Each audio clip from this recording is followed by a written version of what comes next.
This short video film charts the voices of unpaid HIV carers across the Commonwealth, whose lives are the focus of the book, Who Cares? The Economics of Dignity.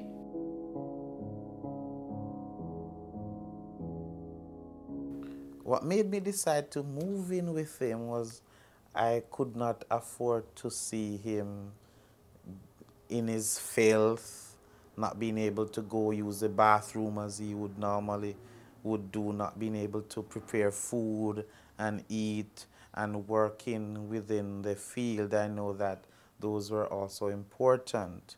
It wasn't about choices to become a caregiver. I would do anything for my brother.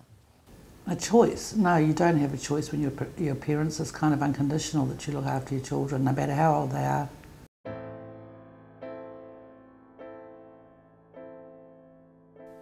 I live in Gokul Nagar, a sex work community.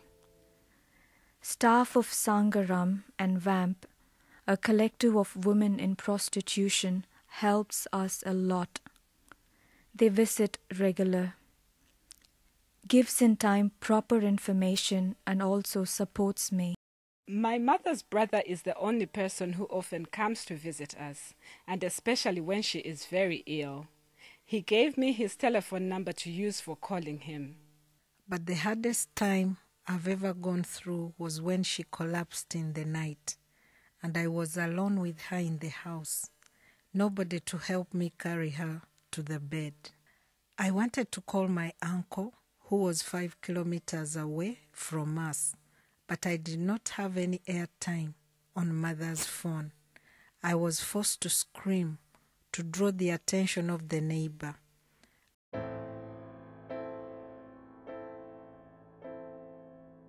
The individuals that lived in the yard, but as he got sick, they started treating him badly, not talking to him, scorning him, not hanging out with him as they usually did. So she got so sick that I had to take her to the hospital because all the time she was denying that she's not HIV positive. After I heard the rumor, I stopped my kids from eating from her and being around her, and they actually grew up with her all the time. And when she got sick, I took her to the hospital, and the nurses said to me that your sister is HIV positive. He was scorned because people started talking. How is it that he's losing weight? Is the Batman, etc.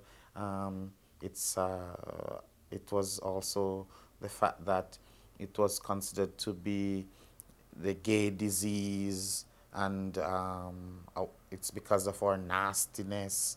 There were times when he would try to make it to the bathroom to go use the toilet and was unable to make it because he was weak, and as such he would sometimes filth on himself on his way. So there were times when I had to come home and get him from outside and take him in. My family, like my aunts and my other sisters, had wanted nothing to do with her when they found out that this is it. And mostly because I think they were ashamed. Because from the kind of family that my mother have, they were totally ashamed to be a part of this. She died, and I sent a message to my family and asked them to come and help me. I wanted to know whether we would prepare her for burial at one of their houses or here at our house. And nobody came. I washed her and I dressed her on my own. And I waited.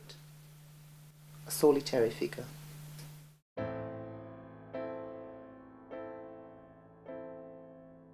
My grandma used to wake up early in the morning and was preparing food for everybody. She was also washing clothes. As my aunt became sick, I started doing all these things. My grandma is old now. She feels weakness in her body while doing anything. I do everything at home, from morning till night. So I'm the primary caregiver. I would wash her and dress her, lie her down, and help her up.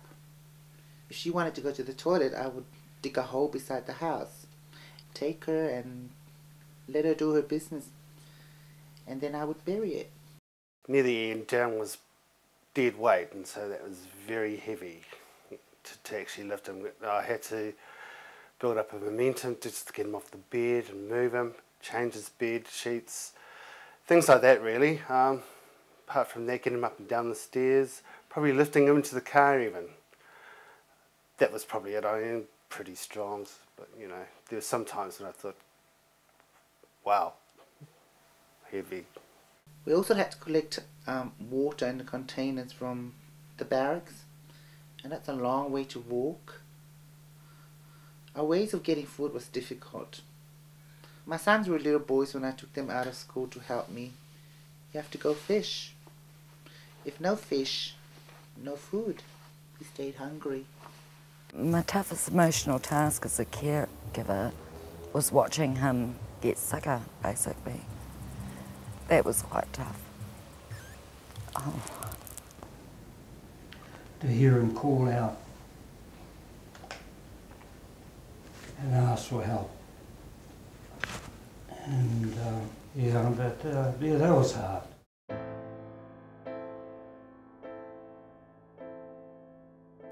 I do everything: breakfast, lunch, dinner, and other work.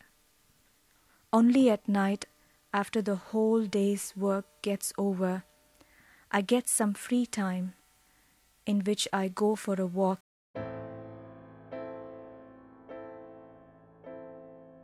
My daughter was living at home with me when she got sick. I took her to the barracks clinic, which is about a mile from our house.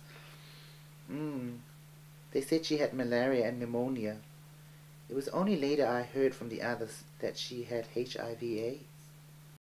I used to go the first day I went, I clean her skin, and just like how I leave her, the nurse left her there.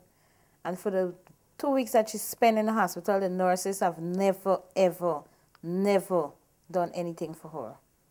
The healthcare system back home, I remember at that time people used to be kept on specific wards. They were not looked on by the nurses, the doctors. They didn't want to touch them. They were scorned.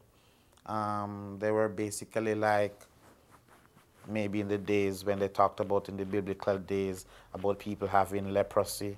So persons were not treated well. Eventually, when he got sick and went to the hospital, he didn't get good treatment. At first, they was giving her some saline, like the first 2 days. And then they took out the saline. And if I don't go in time to clean her skin, she would be left there until I go, whenever I go. So I had to be there 3 times a day to clean her skin, you know, whatever. The nurses has done nothing, totally nothing for her. I used to feed her in the morning and at lunchtime with liquids because she could not have gotten up. So I used to have to put a straw, but she had this trash in her mouth, that was for sure. But the diarrhea, it only happened for 2 days before she died. And I think there's a lesson that people out there should learn, that the nurses wouldn't do what a caregiver would do.